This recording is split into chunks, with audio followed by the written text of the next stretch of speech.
Saudi আরবের আবাসন, শ্রম ও সীমান্ত নিরাপত্তা আইন লঙ্ঘনের দায়ে যৌথ অভিযানে বিপুল সংখ্যক প্রবাসীকে আটক করা হয়েছে। স্বরাষ্ট্র মন্ত্রণালয়ের বিজ্ঞপ্তিতে জানানো হয়, এক সপ্তাহব্যাপী চলা এই অভিযানে অবৈধভাবে বসবাস ও কর্মরত এসব ব্যক্তিকে আইনের আওতায় আনা হয়েছে। আটক ব্যক্তিদের মধ্যে ১১,১৭৫ জন আবাসন, ৬,১৫৩ জন সীমান্ত এবং ৩,৬১৯ জন শ্রম আইন লঙ্ঘন করেছেন।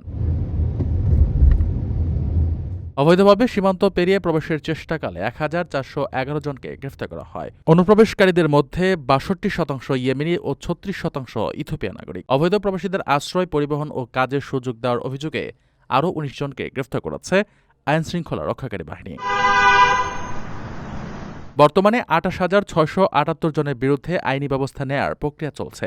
এর মধ্যে ১৯,৪৪১ জনকে ট্রাভেল ডকুমেন্টস সংগ্রহের নির্দেশ দেওয়া হয়েছে এবং ১৩,২৭২ জনকে ইতিমধ্যে নিজ দেশে ফেরত পাঠানো হয়েছে। কর্তৃপক্ষ সতর্ক করে জানিয়েছে, অবৈধ অনুপ্রবেশকারীদের সহায়তা দিলে সর্বোচ্চ ১৫ বছরের কারাদণ্ড, ১০ লাখ রিয়াল জরিমানা এবং সম্পত্তি বাজেয়াপ্ত করা হতে পারে। প্রবাসীদের জন্য নির্মাণ হচ্ছে দেশের প্রথম স্মার্ট সিটি, যেখানে থাকছে স্কুল, মসজিদ, হাসপাতাল, সুইমিং পুল, হেলিপ্যাড, পাঠাগার, জিম, সুপারমার্কেট, শিশু পার্ক সহ সকল নাগরিক সুবিধা।